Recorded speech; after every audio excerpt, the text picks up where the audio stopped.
Hello, everybody. Anthony Gonzalez here with a quick weekly update.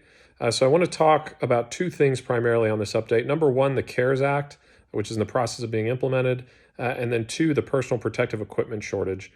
So on the CARES Act, the part that's being implemented right now is the small business component. That's the Paycheck Protection Program that is designed to give forgivable loans to our small businesses, provided they keep their employees on the payroll. I think it's a great program for a handful of reasons.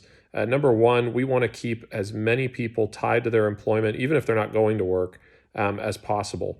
Because one, we think it's important that they have their benefits. But two, when we restart the economy gradually over the summer, we want to make sure that we do that as quickly and as efficiently as possible.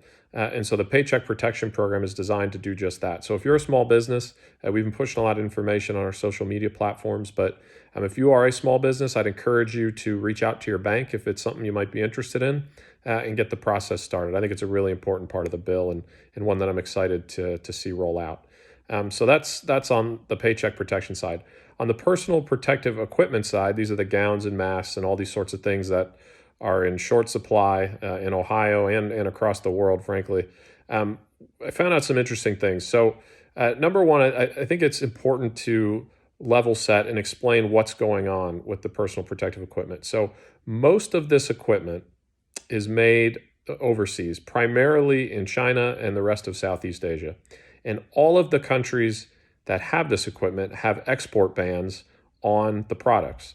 And so the way that the Chinese are operating is they're taking care of their domestic needs first, and then whatever's left over, they're cutting deals with other countries depending on what they'll get in return, and then selling product back.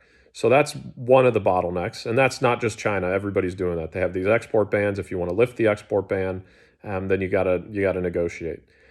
Domestically, we produce a good handful, primarily through 3M. They have about 75% of the domestic market, is my understanding. But it's not enough. It's not enough for this surge. And so when you have a world where everybody has export bans in place, but we in the United States don't, and we don't currently have the capacity to satisfy our own domestic demand, we need to find a way to ramp domestic production. That's why I've been calling for use of the Defense Production Act for about the last 3 weeks. Frankly, I'm starting to get really frustrated by this. I think it's a no-brainer. We don't have the domestic capacity currently. If we get it, we'll be able to satisfy our needs, and we know for sure that the rest of the world isn't exporting to us or anywhere right now. Everybody's taking care of their own people, and they're forgetting about the export markets.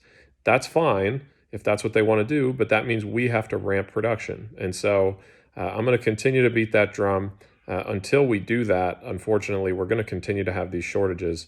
One ray of light on that, 3M does have a proposal in front of the Department of Defense to double their production and to do it quickly, provided they get this approval. And so I'm going to work with the DoD as well as any company who wants to do this to make sure that we can ramp quickly, because I just think there's no excuse. There's no good excuse at all for us not to supply our own people.